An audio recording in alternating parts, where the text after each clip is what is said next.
Olá, este é o programa MP com você, uma parceria entre o Ministério Público do Estado do Espírito Santo com a Assembleia Legislativa. O objetivo desse programa é mostrar como é o trabalho no dia a dia de procuradores e promotores de justiça, que atuam sempre para atender às demandas da sociedade.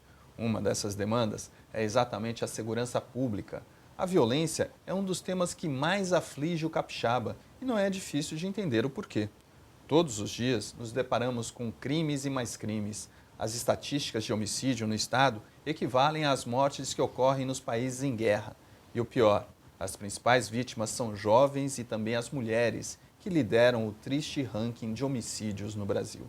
Para debater ideias e falar desse tema e da atuação do Ministério Público na área de segurança pública, recebemos hoje o promotor de justiça Flávio Guimarães Tanuri. Olá, doutor Tanuri. Vamos começar falando aqui do estado do Espírito Santo. Os dados revelam que vivemos aí um estado extremamente violento. Existem mecanismos para tentar minorar essa situação? Sim. Rubens, inicialmente quero agradecer o convite, cumprimentar as pessoas que estão nos assistindo. E quanto à sua pergunta, sim, nós temos hoje vários mecanismos ao alcance do Estado, de maneira geral, que possibilitam minimizar os efeitos da violência e, consequentemente, a redução da criminalidade. Alguns entendem que somente o aumento do efetivo policial seria suficiente, mas nós acreditamos que precisamos mais do que isso. O que precisamos hoje, na verdade, é uma convergência de interesses. Nós precisamos que o Estado, de maneira geral, e aí eu incluo o Ministério Público, o Poder Judiciário, o Poder Executivo, as polícias e até mesmo as guardas municipais, tratem uma forma de se entender para combater de maneira organizada o crime. Então, hoje, nós vimos algumas experiências que aconteceram onde houve essa convergência de interesse e os vários segmentos do poder público trabalharam juntos. Um trabalho conjunto? Um trabalho conjunto e conseguiram, assim, reduzir a criminalidade. Recentemente, foi realizada uma operação no norte e nordeste do país, onde a tecnologia utilizada foi a mesma tecnologia de monitoramento da Copa do Mundo, daqueles caminhões de monitoramento, e foram utilizados policiais civis, policiais militares, policiais federais, rodoviários federais, para o combate à criminalidade. Resultou na prisão de mais de 370 pessoas e na desarticulação de várias quadrilhas especializadas nos mais diversos crimes. Então, o que nós vemos é que, se houver uma convergência de interesses, é possível, sim, reduzir a criminalidade. Agora, doutor, qual o papel do Ministério Público nessa questão da segurança pública? O Ministério Público, ele é e deve ser sempre visto como o principal ator das políticas de segurança pública. Por quê? É o promotor de justiça que tem a atribuição constitucional de deflagrar a ação penal que vai resultar na punição daquele que praticou um crime. Então, o Ministério Público ele não pode ser, de maneira nenhuma, alijado das políticas de segurança pública. Ao Ministério Público também incumbe o controle externo da atividade policial. Então, todo o procedimento que vai resultar no combate à criminalidade, desde a atuação policial, que eu digo mais, da atuação do Estado, até a hora de uma efetiva condenação daquele que participou, de alguma forma, praticou um crime, vai passar pelo Ministério Público. Então, o Ministério Público ele tem que se integrar a essa questão e ele tem que trabalhar exigindo do Estado e coordenando as políticas públicas de controle à criminalidade. Agora, doutor, essas conversas entre essas diferentes instituições, ela tem acontecido? A gente tem exemplos disso? Alguns municípios criaram os conselhos de segurança e alguns até chamaram de gabinete integrado de segurança ou deram nomes parecidos. E, na verdade, foi uma forma de se reunir todas as pessoas envolvidas com a segurança pública para discutir a melhor forma de combater a criminalidade e possibilitar dar maior tranquilidade ao cidadão. Eu acredito que nós precisamos melhorar esse modelo. O que precisa ser feito é uma melhora do modelo de segurança integrada, para que todas as instituições possam conversar. Assim, eu acredito que possamos ter um ganho efetivo numa política pública de curto, médio e longo prazo que certamente vai resultar numa redução da criminalidade. Agora, doutor, tem muitos estudiosos aí que dizem que a questão da violência, ela poderia, de alguma forma, ser resolvida com a educação, com o implemento à educação. Seria um remédio possível para minimizar essa situação. O senhor concorda com esse raciocínio? Eu concordo. Quando eu falo em convergência de entendimentos, nós temos que trazer para a discussão da segurança pública não só os órgãos de segurança pública, mas os órgãos sociais também. Então, cuidar da educação, cuidar do saneamento, cuidar da urbanização correta das cidades, do controle do território, isso tudo faz parte de uma política de segurança pública. Nós já temos estudos indicando que se uma área cresce desordenadamente, ela mais afeta a ter um índice de criminalidade maior do que uma área que cresceu ordenadamente. Então, nós temos a necessidade de que o Estado entenda que, quando falamos de segurança pública, estamos verdadeiramente mexendo num vespeiro, porque envolve muitas áreas, não só as áreas de segurança em si, mas aquilo que está no entorno. Nunca se prendeu tanto, nunca se julgou tanto, se condenou tanto como agora. O que significa dizer que Ministério Público, Polícia, Poder Judiciário, todos estão trabalhando. E nunca se teve um índice tão alto de criminalidade. Ou seja, em algum momento nós falhamos. Nós, quando eu falo Estado, né? E certamente é porque nós não trouxemos para o nosso estudo, né, os outros organismos do Estado. Ou seja, se o Estado não sabe qual é a fonte da criminalidade, como que ele vai combater a criminalidade? Ele precisa trazer outros atores para discutir políticas públicas de prevenção para conseguirmos a médio e longo prazo reduzir a criminalidade. E, doutor, em um outro viés, a população clama aí por policiais na rua, por mais policiais, né? Essa medida preventiva com policiais na rua, isso de fato funciona? Quer dizer, essa relação do número de policiais por habitantes, de fato é uma equação necessária? Ela é necessária. O que ocorre? No estado que vivemos atualmente, onde temos índices muito grandes de violência, a presença da polícia na rua é muito importante. Não só para aumentar o que se chama de sensação de segurança, mas para dar a efetiva segurança e a resposta imediata a qualquer crime que aconteça.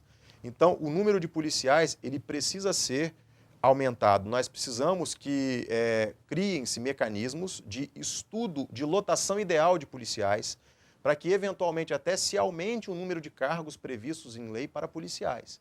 E quando eu falo da questão policial, não é só o policial militar que está na rua cumprindo o seu papel de defesa ostensiva da sociedade, mas também do policial civil que vai investigar aquele crime que eventualmente não pôde ser desvendado de imediato com a prisão em flagrante de quem o praticou, de um melhor incremento da perícia, dos serviços periciais, que precisam ser estendidos ao interior do Estado, para que exista uma estrutura melhor e mais próxima de onde aconteceu o fato criminoso, né, para a apuração daquele fato criminoso.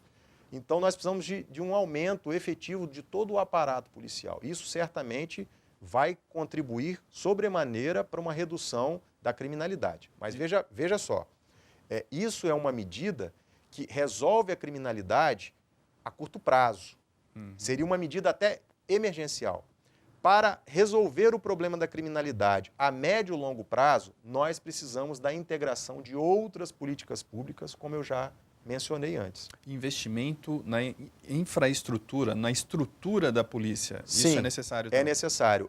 Foi-se o tempo em que aparelhar a polícia era só comprar armamento e contratar novos policiais. Não.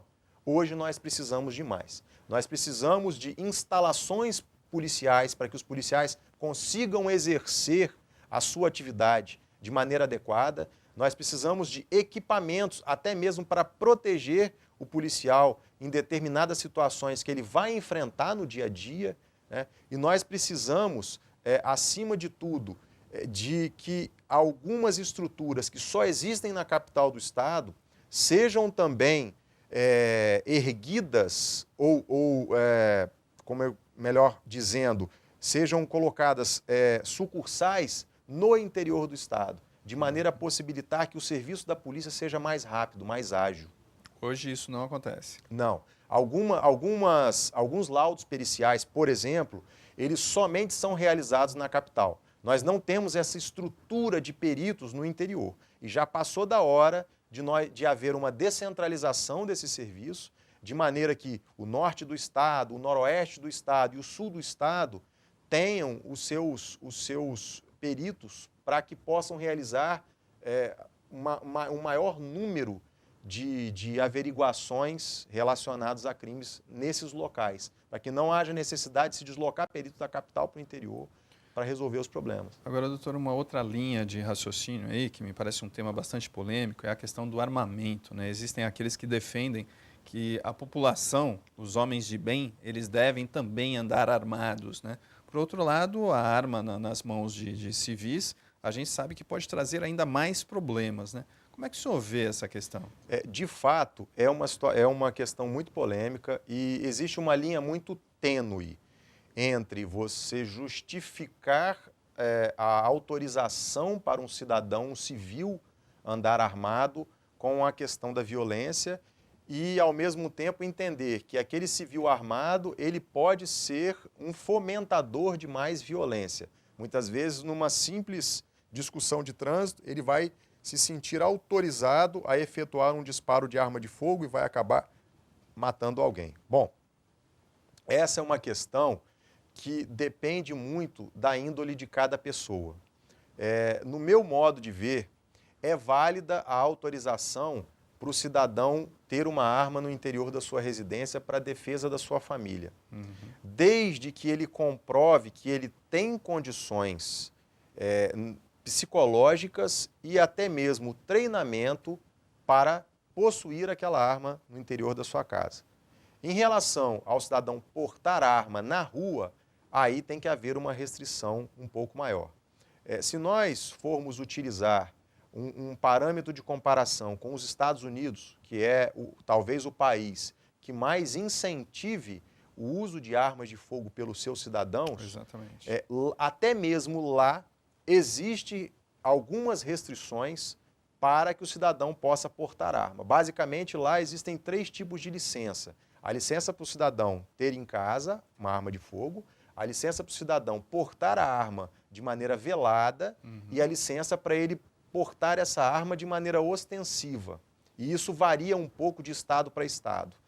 Mesmo assim, se esse cidadão tiver qualquer indício de que ele não tem condição de possuir ou portar aquelas armas, ou se ele tiver qualquer registro criminal, por menor que seja, ele não tem o direito de ter arma. Tá certo.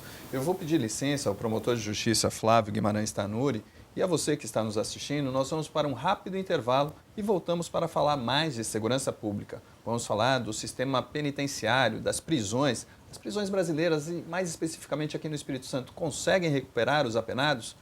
Voltamos já.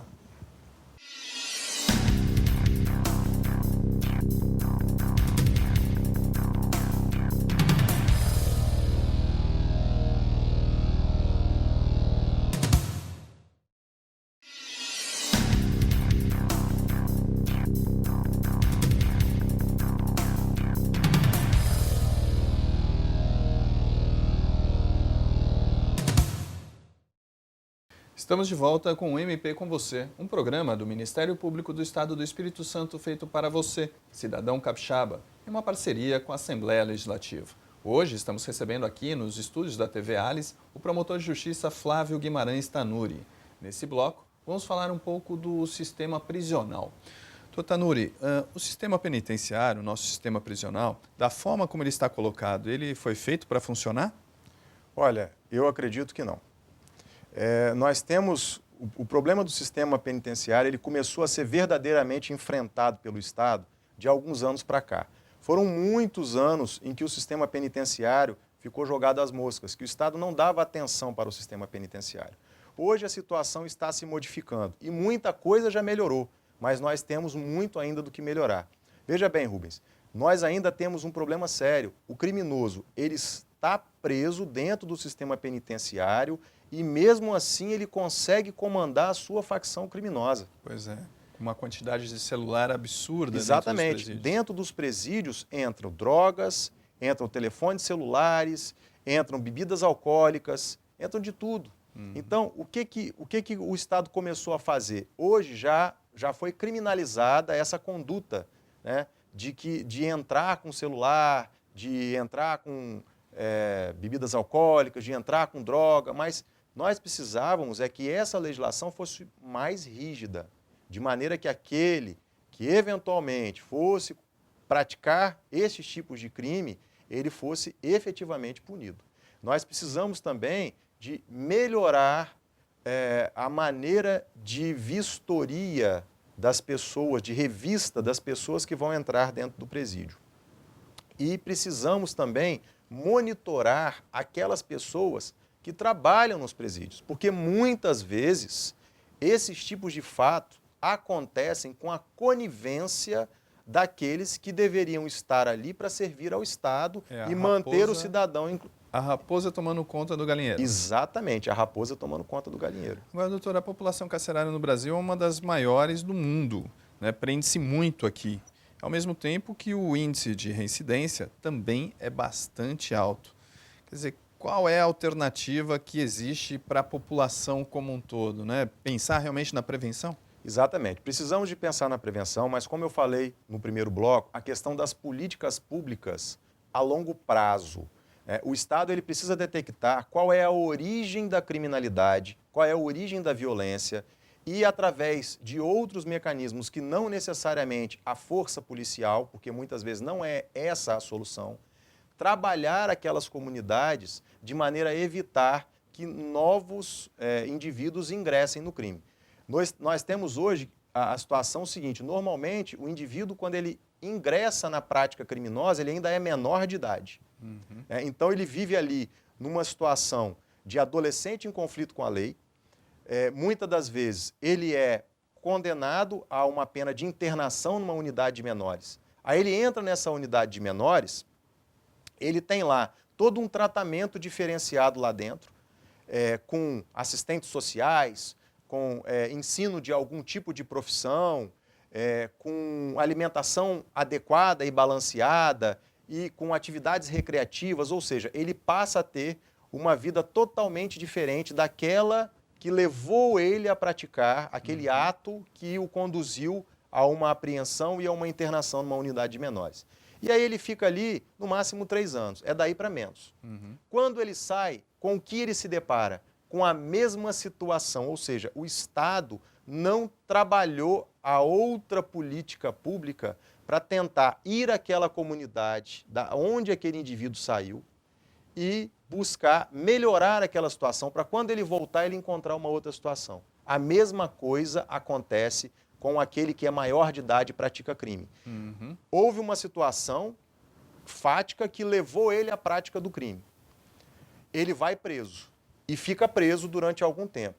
Quando ele sai, ele encontra aquela mesma situação, as mesmas companhias, a mesma coisa. O que ele vai fazer? Ele vai ser reincidente. Ele volta para o crime, ele vai ser reincidente. Enquanto o Estado não entender que ele precisa trabalhar o que vem depois, nós não vamos conseguir reduzir o índice de reincidência criminal no nosso país. Agora, doutor, o detalhe que a gente observa aí no perfil, né, do apenado, daquele que vai para a prisão, é de alguém pobre, jovem, negro, com um mínimo de instrução. Quer dizer, aquela história de quem tem dinheiro não vai para a cadeia, isso continua valendo? Esses índices, eles ainda existem dessa forma como você narrou, Rubens, mas isso tem mudado. Hoje, lamentavelmente, nós temos visto pessoas que não precisam de praticar crime porque têm boas condições econômicas adentrando no mundo do crime. O que tem acontecido, principalmente com a nossa juventude, é que me parece que ela está sofrendo um encantamento pelo mundo do crime. E aí, muitas vezes, nós estamos nos deparando hoje com criminosos que são classe média alta, que não precisavam daquela prática, mas por uma questão até de ostentar determinado status perante a sociedade, ingressaram na prática do crime. Então, essa estatística aí, ela está sendo modificada. E hoje, não existe mais essa máxima de que só vai preso quem não tem dinheiro. Não. Hoje, a justiça tem sido muito igual, equânime, em relação à prática de determinados crimes. Todos estão sendo punidos de maneira igual. Doutor, e uma questão que o senhor tocou, a questão da menoridade.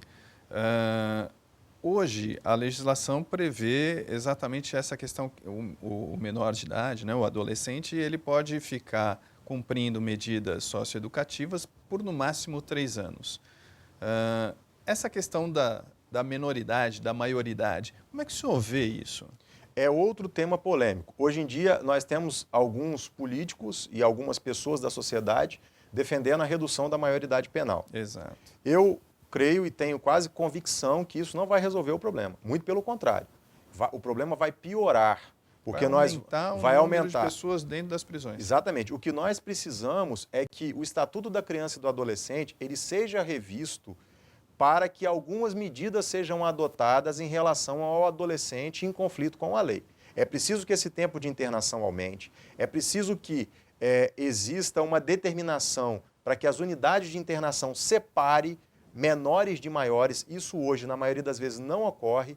O menor de idade, com 15, 16 anos, ele às vezes pratica um ato infracional extremamente grave, é condenado a ficar apreendido durante 3 anos, ele completa 18 anos dentro da unidade e ele permanece lá com outros menores. Isso está errado. Deveria haver uma divisão. Entre 12 e 15 anos, uma unidade, entre 15 e 18, outra unidade, e de 18 a 21, outra unidade. Eles precisavam ser separados. Né? E isso não acontece hoje em dia. Então, o que nós precisamos é que seja revista a legislação. Aliás, quando eu falei lá no início em convergência de interesse, nós precisamos trazer o Poder Legislativo para que seja realizada uma grande reforma na nossa legislação criminal, de maneira a possibilitar que ela seja aplicada de maneira mais eficaz. Porque hoje o nosso sistema é muito burocrático e ele meio que estimula as pessoas a praticarem crimes por conta de a punição ser muito difícil de ser aplicada. E também a utilização de menores, né, de adolescentes para a prática de crime, ou eles assumirem crimes que, na verdade, são praticados por exatamente. maiores. Embora nós tenhamos na nossa legislação previsto o crime de corrupção de menores ainda no Estatuto da Criança e do Adolescente, eu acredito que a pena para esse crime ela deveria ser uma pena mais rigorosa para desestimular aqueles criminosos que são maiores se utilizarem de menores de idade para a prática de atos, né, sob o comando desses outros. Agora, doutor, esse amontoado de presos aí que a gente vê nas penitenciárias, as penitenciárias superlotadas, que tem frequentemente se revoltado, e essas rebeliões, elas acabam ainda em mortes dentro dos presídios e revelam uma situação bastante crítica, né? Que é comum a todos os estados brasileiros. Eu penso que não seja diferente aqui no Espírito Santo. Mas aqui me parece que avançamos em alguns momentos aí, não? Nos últimos anos, o Espírito Santo avançou bastante nessa questão do sistema prisional. Hoje é difícil haverem rebeliões nos presídios capixabas. Os presídios foram reformados, alguns foram construídos já com uma tecnologia mais nova. Então, em relação a isso, o Espírito Santo hoje ele não está atrás de outros estados da federação, muito pelo contrário. Nós temos presídios aqui extremamente modernos. O que nós precisamos efetivamente que seja implementado dentro do Espírito Santo é uma melhoria na própria condução de como que esse cidadão que foi condenado, está preso, cumprindo pena em presídio, está cumprindo a pena dele. Hoje nós temos no Estado do Espírito Santo, o próprio Ministério Público criou um grupo para cuidar dessa questão dos presídios, que tem desenvolvido um trabalho importantíssimo e de relevância nacional. Mas mesmo assim, ainda há muitos problemas que precisam ser resolvidos. E muitos deles são vinculados diretamente a problemas na legislação, que precisa ser modernizada, que precisa ser melhorada. A superlotação é um problema ainda. A superlotação ainda é um problema, mas, como eu disse, precisamos de mais investimentos, talvez até da construção de novas unidades, mas isso não se faz do dia para a noite. E isso é reflexo de muitos anos que ficamos sem ter investimentos na área prisional. Eu acredito que em algum tempo essa situação vai estar equalizada, mas ainda é preciso avançar muito para resolver o problema da superlotação. Agora, doutor, uma outra questão aí. A violência, hoje, tornou-se uma coisa meio que banal, né? A gente vê hoje nos noticiários na hora do almoço, né? Aquelas cenas de assassinatos, e as crianças assistem, os jovens assistem. Será que isso, de alguma forma, também não contribui para o aumento no número de crimes e de criminosos? Certamente. O trato que a imprensa vem dando aos crimes violentos, ele é um trato que deveria ser rediscutido pela própria imprensa. Porque, muitas vezes, a violência está sendo banalizada. É como se nada tivesse acontecido ou como se aquela situação de violência fosse normal. Fosse uma situação comum. Fosse uma situação comum. E alguns fatos, lamentavelmente, eles, têm trazido uma expressividade muito maior do que teriam. Veja que recentemente, Rubens, nós tivemos aquela situação de uma moça que ofendeu um jogador de futebol, e aquilo virou uma coisa como se aquela moça tivesse que ser condenada à morte. O fato dela foi grave, gravíssimo. Nós não podemos admitir qualquer tipo de discriminação no nosso país. Mas veja bem, essa mesma indignação, essa mesma revolta não acontece quando nós vemos um cidadão sendo covardemente morto no meio da rua, como todos os dias é noticiado no jornal. Exato. Então, há dois pesos e duas medidas. E isso precisa ser melhor trabalhado pela imprensa. A imprensa tem que dar o peso correto àquela situação. Nós não podemos dar um peso a uma situação e um peso diferenciado a uma outra situação muito mais gravosa, principalmente quando ela envolve a retirada de vidas humanas. Doutor, infelizmente nosso tempo está curto. Qual a mensagem que o senhor, como promotor de justiça do Ministério Público do Estado do Espírito Santo, deixa para quem está nos assistindo? A mensagem é que todo esse problema que nós vivemos hoje, ele tem uma solução. Existe uma luz ao fim do túnel. O que nós precisamos fazer é exatamente estimular, através do Estado organizado, das entidades estatais, uma convergência de interesses, para que nós possamos criar políticas públicas de efeito imediato, de efeito médio e de longo prazo, para que, no futuro, nós possamos dizer, olha, naquele momento foram necessárias medidas assim, mas agora elas não são necessárias mais porque a criminalidade está sob controle. Não adianta só um ente estatal investir na segurança pública. Nós precisamos, como um todo, de investimento na segurança pública, nas suas diversas facetas, para que tenhamos o resultado final que todos desejam, que é a tranquilidade do cidadão em poder gerir a sua vida sem medo de ser vítima de algum ato criminoso. Tá certo. Nós encerramos aqui esta edição do programa MP com você, uma parceria entre o Ministério Público do Estado do Espírito Santo e a Assembleia Legislativa. O nosso entrevistado de hoje foi o promotor de justiça Flávio Guimarães Tanuri, a quem agradecemos a presença aqui nos estúdios da TV Alice. Obrigado. Lembramos que você pode fazer a sua crítica e dar a sua sugestão de pauta para o MP com você. Envie um e-mail com a sua solicitação para imprensa@mps.mp.br. Eu sou Rubem Rochel e este é um trabalho da Assessoria de Comunicação do Ministério Público do Estado do Espírito Santo. Aguardamos por você. Até a próxima.